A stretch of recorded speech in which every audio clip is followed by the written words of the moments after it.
Of course, one key question is about the relationship between India and China. We have seen difficult moments in the Himalaya on the border. We see a kind of competition in the Indian Ocean. How would you describe the relationship between China and India? I'll need a lot of adjectives.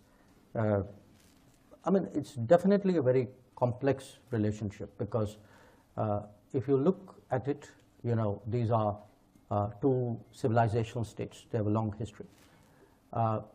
They are also states who, at various points of time in history, were very big in the global economy, in the global society. They had bad periods in their history. Both of them are reviving, are rejuvenating in a way.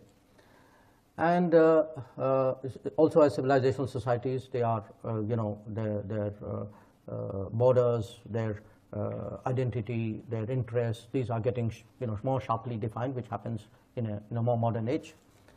And they are the only two countries which have a population of more than 1 billion. And what happens normally when any country rises is it has ripple impact on the neighborhood. Now, these two countries also have the singular honor of being each other's neighbors. So each one's rise has a ripple impact. They have a common neighborhood as well, and they are neighbors to each other. So if you look at all these factors, and they have different political systems, they have different economic systems. So if you take the totality of this, you can understand why I selected a safe but expressive word like complex. We had, you know, we've not had an easy relationship in the past. It began reasonably well in the late 40s. There were frictions in the 50s. There was a war in 1962.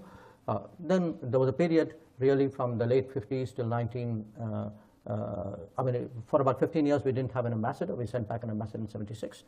But it was only in the late 80s that really the relationship, you can say, normalized. Now, the basis for the normalization was that because we have a disputed border, the entirety of the border, which is almost 3,500 kilometers, is disputed and is being negotiated.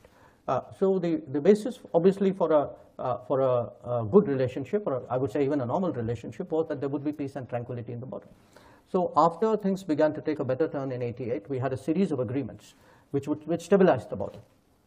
Then trade began, you know, more contacts, politicians, generals, tourists, all what normally neighbors do.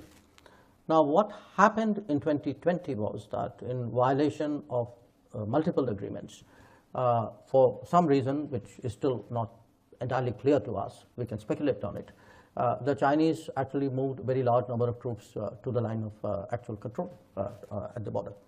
And naturally, in response, we moved our troops up. It was very difficult for us because we were in the middle of a COVID lockdown at that time. They had come out of COVID, that first round of COVID.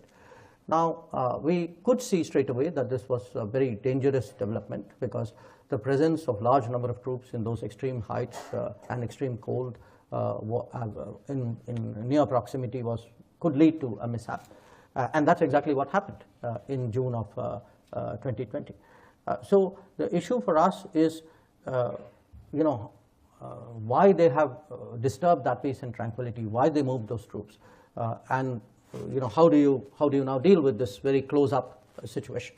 So we've been negotiating now for close to 4 years, and the first step of that is what we call disengagement, which is that their troops go back to their normal operating bases, and our troops go back to our normal operating bases.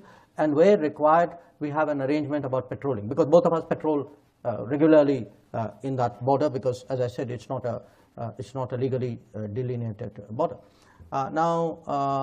Those negotiations are going on. We made some progress. I would say roughly, you can say about 75% of the disengagement problems are sorted out. We still have some things to do, but there's a bigger issue that, you know, if both of us have brought forces close up, and in that sense, there's the level of militarization of the border has increased. How does one deal with it? I think we have to deal with it. But in the meanwhile, after the clash, it has affected actually the entirety of the relationship, because you can't have violence on the border and then say the rest of the relationship is insulated from it. So trade has got affected, and the exchanges have got affected. So it is not normal, I mean, to put it very politely. We hope that if there is a solution to the disengagement and there is a return to peace and tranquility, then we can look at other possibilities. So that is the immediate issue. But I think there are larger issues in respect of India-China. We have long struggled with the trade issue.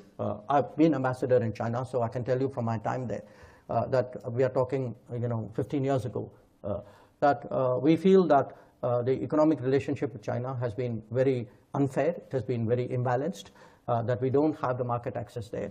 They have much better market access in India. We have concerns today, again, this is autonomous of the border situation, in various areas, technology, in telecom, in digital, and those are issues. And now, as you've said, we also do monitor very carefully what happens in the Indian Ocean. So for us, any radical shift or change or presence in the Indian Ocean is something we will take into our security calculus.